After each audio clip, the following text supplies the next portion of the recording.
mar afraad waxaan u soo fadhiisanay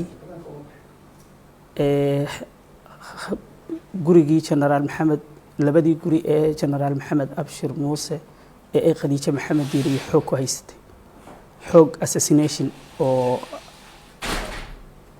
taa awgeed waxa dambiile ah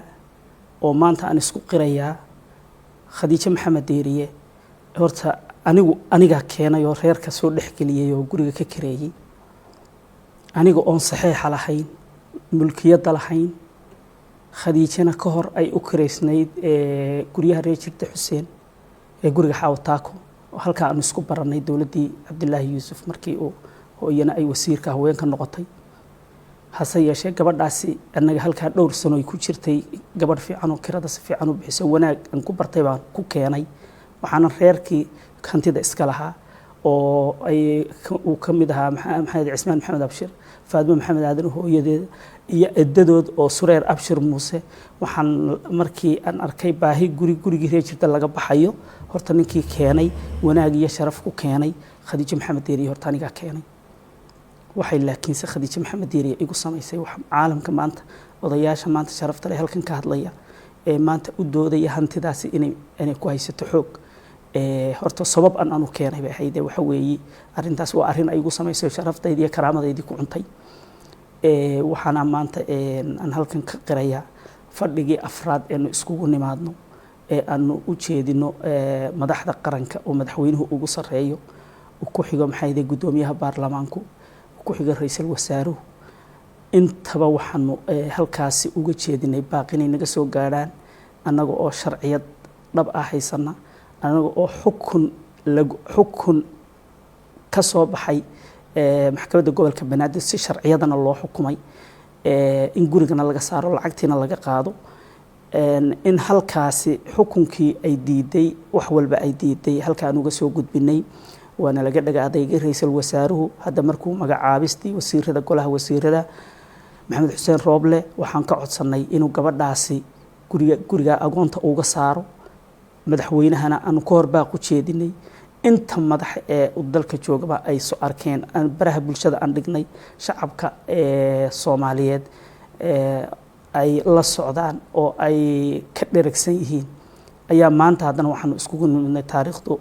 oo ay tahay 21 bishii 12 2021 inaan mar labaad iyadoo ka hadashay 20 bishani 12aad ay ka hadashay ayaan iskugu nimidnay inaanu su'aalo ka bixino horta sida odayaashu ay u hadleen waa dadkii caruurta mas'uulka ka ahaa waa eheladoodii way naga xigaan hantida Maxamed Abshir caruurta labada waxa iskale maxay ahayd maanta u ka tagay dadka soo raaca waa ehelka fadhiyay ee maanta ka hadlay lama dhaafan haddii dhaxal la qaybinayo waa dadka wax laga weydiinayo shariica islaam baa jirto wax lagu kala qaybsada laakiin maanaan maqal ilmo Maxamed Abshir oo maanta dhaxal isku haystana maanaan maqal ilmo Maxamed Abshir oo hantidii loo qaybinayna maanaan maqal Khadiija waxay ka hadashay dhaxal Khadiija waa qabiil reer kale shaqo kuma leh aniga oo Khadiija keenayna reer kale anahay oo qabiilaadka Soomaaliyeed shaqo kuma lihi laakiin anaga shaqa isku kaaya keentay reer Maxamed Abshir oo waan u shaqeynay oo wakaalad bay wakiil baan ahaa oo marka ay wakiishay inaan gacanta ku hayo mana sheeganayn lahaanshiyo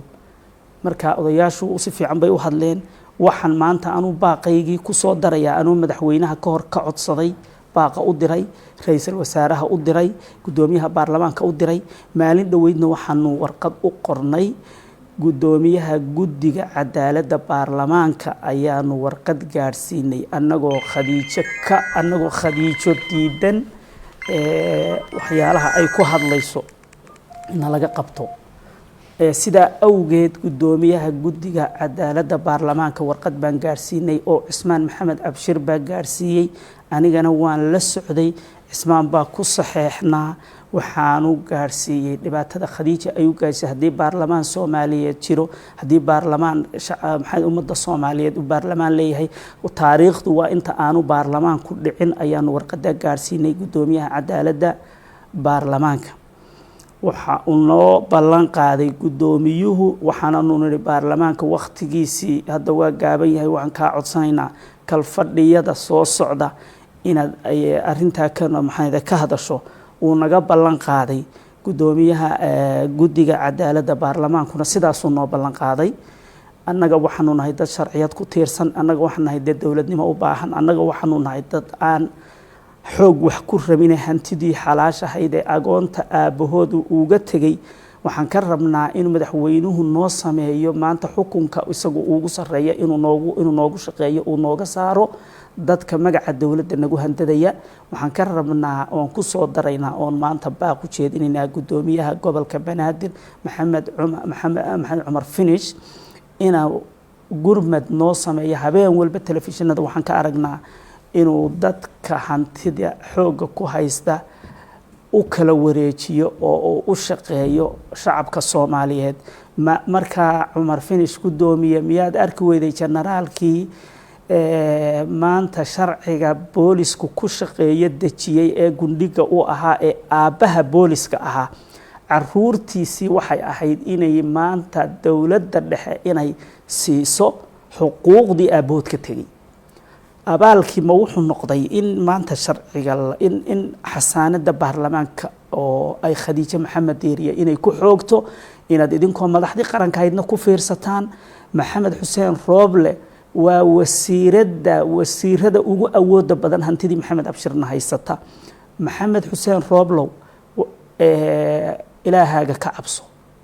berri waa la tegayaa berri xukunka waad ka tegaysaa Khadiijo Generaal Maxamed Abshir oo saldhiga u ah gundhiga u ah maxay ahaydey taliska ciidanka booliska wadadii uu ka tagayna maanta lagu shaqeeyo waa inaad gurmad u samaysaa waa inaad maanta hadday ka bixi weydo adiga ka saari kara madaxweynahana waanu gaarsiinay Cumar Finish waxaan ka rabnaa gudoomiyaha gobolka aad u joogto waa inaan xasaanada baarlamaanka lagu handadin ilmo Maxamed Abshir oo agoona oo u baahan maanta in hantidoodii gacanta laga saaro